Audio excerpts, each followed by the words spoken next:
ಈ ಒಂದು N C P ಆಯ್ತೊಳಗೆ ಅದಕ್ಕಾಗಿ ಮುಸಲ್ಮಾನರು ಹಿಂದೂ ಮುಸ್ಲಿಂ ಕ್ಲಬ್ ಆದಪ್ಪ ಅಂದ್ರೆ ಈ ಒಂದು ಇಮೇಜ್ ಅದ ಹಿಂದುತ್ವದ್ದು ಅದು ಹೋಗ್ತದೆ. ಅದಕ್ಕಾಗಿ ಇದು ಹೊಸದೇನು ಮಾಡೋಣ ಅಂತ ಪ್ರಯೋಗ ಮಾಡಿದ್ದಾರೆ.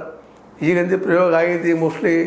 ಈಗಾಗಲೇ ನಮ್ಮ ಓಂ ಬಿರ್ಲಾ ಅವರು ಅವ್ರ ಮನೆಗೆ ಕರೆಸಿದಾರೆ. 20 ಮಂದಿನ ತಮ್ಮ ಮನೆಗೆ ತಮ್ಮ ಆಸ್ಥಾನಕ್ಕೆ ಕರೆಸಿ ಅವ್ರು ಚಾಗಿ ಉಳಿಸಿದಾರೆ, ಮಾತಾಡಿದ್ದಾರೆ, ಅವ್ರಿಗೆ ಒಪ್ಪಿಗೆನೂ ಕೊಟ್ಟಿದ್ದಾರೆ.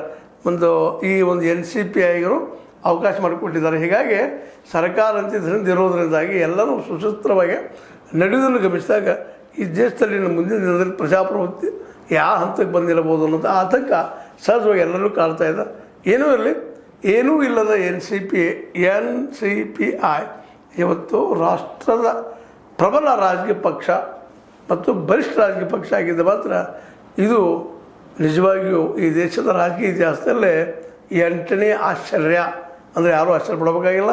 ಇದು ಸಂವಿಧಾನ ವಿರೋಧಿನೋ ಸಂವಿಧಾನ ಪರನೋ ಇದೆಲ್ಲ ಡಿಸ್ಕಷನ್ ಮಾಡುವಂಥ ದಿನಗಳು ಸ್ಟಾರ್ಟ್ ಆಗಿದ್ದಾವೆ ಅಂತ ಅನ್ನಿಸ್ತದೆ.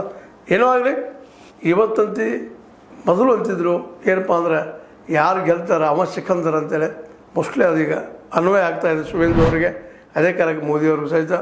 ಏನೋ ಆಗಲಿ, NCPI ಜೊತೆ ಮರ್ಜ್ ಮಾಡೋದು ಆಮೇಲೆ ಮರ್ಜ್ ಮಾಡೋದು ಚೆನ್ನಾಗಿತ್ತು ಅನ್ನೋಂಥ ಮಾತುಗಳು ಕೇಳಿ ಬರ್ತಾ ಇದ್ದಾವೆ. ಅದೇನೋ ಇಲ್ಲ, ಒಟ್ಟು ಆಗ್ಯದ. ಏನೇನು ಗದ್ದಲಗಳಿದ್ದಾವೆ ಇದರಲ್ಲೇ ಆ ಗದ್ದಲಿಗೆ ಉತ್ತರ ಹುಡ್ಕೋದು ಮುಂದಿನದಲ್ಲಿದ್ದಾವೆ. ಆದರೆ ಈ ನಡುವೆ ಏನಪ್ಪ ಅಂತಂದ್ರೆ ಮಮತಾ ಬ್ಯಾನರ್ಜಿಯವ್ರು ಮಾತ್ರ ಭಾಳಷ್ಟು ಒಬ್ಬಂಟಿ ಆಗ್ತಾ ನಡೆದಿದ್ದೆ. ಅಷ್ಟೇ ಗಮನಾರ್ಹ.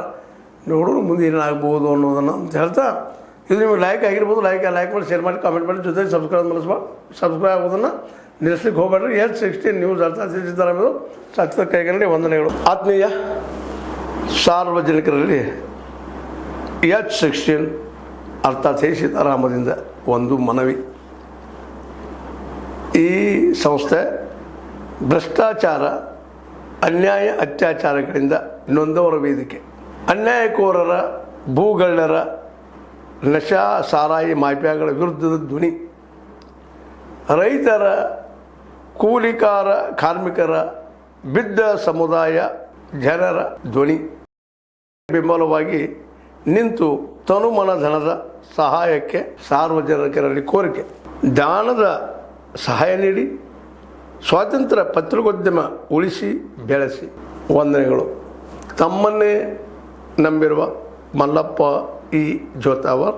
ಈ ಕೆಳಗಿನ QR ಸ್ಕ್ಯಾನ್ ಮಾಡಿ ಅಥವಾ ಈ ನಂಬರ್ ಅಂದರೆ 7411402405ಗೆ ಇಲ್ಲ 9686864852ಗೆ ನೀವು ಫೋನ್ಪೇ ಮಾಡಿ, ಪೇಟಿಎಮ್ ಮಾಡಿ ಅಥವಾ ಇನ್ನಾವುದೇ ಮಾಧ್ಯಮದಿಂದ ಗೂಗಲ್ ಮೂಲಕ ಸಹಾಯ ಮಾಡಿ ಈ ಪ್ರಾಮಾಣಿಕ ಪತ್ರಿಕೋದ್ಯಮವನ್ನು ಉಳಿಸಿ ಅಂತ ಮತ್ತೊಮ್ಮೆ ಮನವಿ. ವಂದನೆಗಳು.